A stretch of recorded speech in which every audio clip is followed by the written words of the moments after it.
James Melendez. Thank you for coming to the tasting table today. This gin is next. Monkey 47 Schwarzwald gin. Stay tuned. Give you my thoughts, perspectives, and point score on this gin.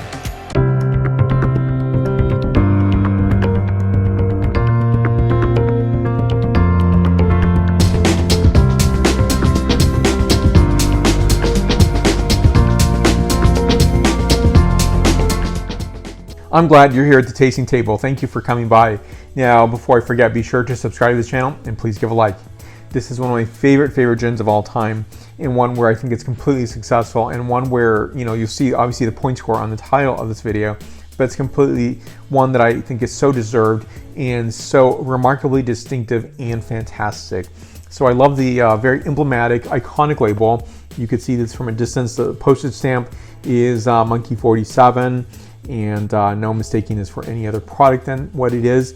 I'll just read some of the copy on the back here. This is 47% ABV. This is a 1 liter format, and you know, I decided to do this versus just the 375s because by the time you put those together, you do have a slight savings by buying 1 liter.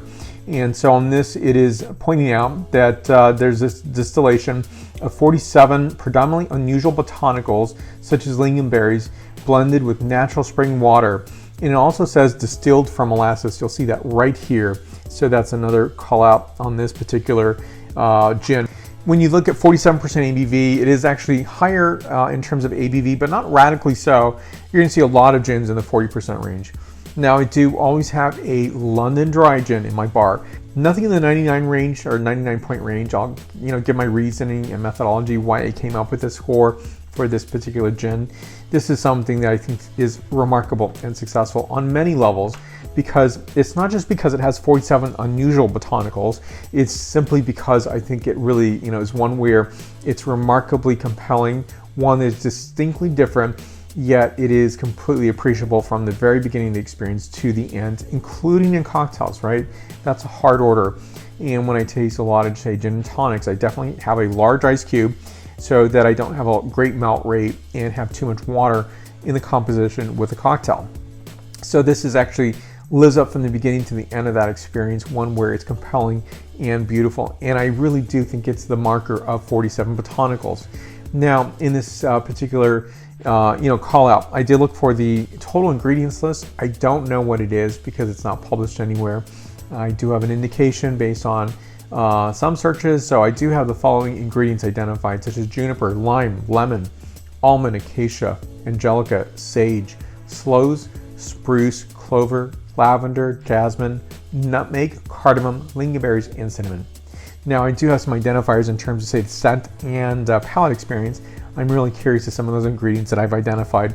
Actually, they're not ingredients in terms of that distinctive point, but it is the evocation of that experience. Now, the distillate that Monkey's aged is in earthenware containers for 3 months before being brought to a 47% ABV. This particular example here is $69 for a 1 liter. So basically $69.99, $70 per 1 liter. So wherever you are in the United States, it may differ in price point, right? So sometimes when you want to have a nice gin, this is always going to be in my bar. In a London Dry, I'll pick a, probably rotate London Dry over time, but I will never rotate, Monkey 47 Schwarzwald. The Schwarzwald is a fantastic expression, one where, there's a, comment on the back saying that this is really, and I'll actually just read the comments so you can see that. I'll show you a picture right here so you can read along with me. Now it says, immediately it appears somewhat eccentric to claim that a recipe of gin has the power to unite British tradition, the spices of India, and the rich landscape of the Black Forest. And yet it is precisely this eccentricity that defines the enigmatic and venturesome character of Montgomery Collins, from which Schwarzwald dry gin originates. So it definitely gives say unifying statement, and so it does not get lost in terms of this being anything other than a gin, right? Juniper is really that distinctive characterization, and one where it is actually allowed to shine, but it's also reinforced, and I think balance, right, between all these different botanicals. So when you're tasting gins, I often recommend, give a nice glass like this so you can smell it completely, fully. I want a glass where I can smell the gin and to experience on the palate as well. And so this is a nice way of doing that. One thing I do recommend, if you really want to understand the characterization of a gin, is to just put a little bit in a glass to smell and taste. and I think it's a nice way to appreciate the gins in your collection. This is one where I think it's really remarkable because this comes across beautifully on palate and nose, one where it's just distinctively unique, but it's also appreciable from beginning to end of that experience. One where I think it's not where it's, 47% ABV is going to sting. It really doesn't come across that way, in my opinion, in my experience of this particular gin. But it comes across very, very nicely, evenly, and a lot of balance to this. So on this, I'm getting a characterization of Amalfi lemon, dried mixed citrus skins, orange, yellow, green, as well as dried hardwood or kiln dried wood.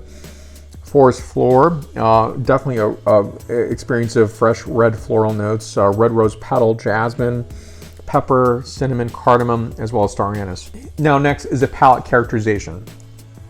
Freshly picked citrus, yellow and gold citrus, a particular accent on kaffir limes, as well as stone fruit, oyster shell for a bit of salinity notation, dried herbs like tarragon, wild sage, and bay leaf, and also ginger is very present on this, which I very much appreciate, as well as white floral notation. This is a 99-point gin out of 100 points.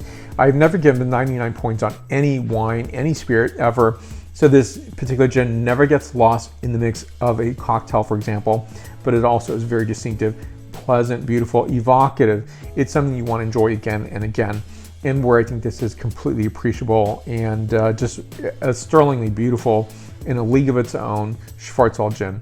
I've never thought that I would say that the Schwarzwald gin is my favorite style of gin. It's worth the price point in my opinion. It's something to enjoy. Maybe you can't enjoy this every day if you have a gin and tonic every day, but maybe you have it once a week. That's one way to enjoy this and to appreciate this ever so. Thank you for watching, and questions and comments. Do you like Monkey 47? If so, what are the characterizations you like about it? What mixed drinks do you make with this? So thank you for watching. I appreciate your support. Be sure again to subscribe to this channel, give a like. So I'd like to have your thoughts on Monkey 47, Monkey 47. I will see you very soon in a wine or spirits review. Stay tuned for more. Prost.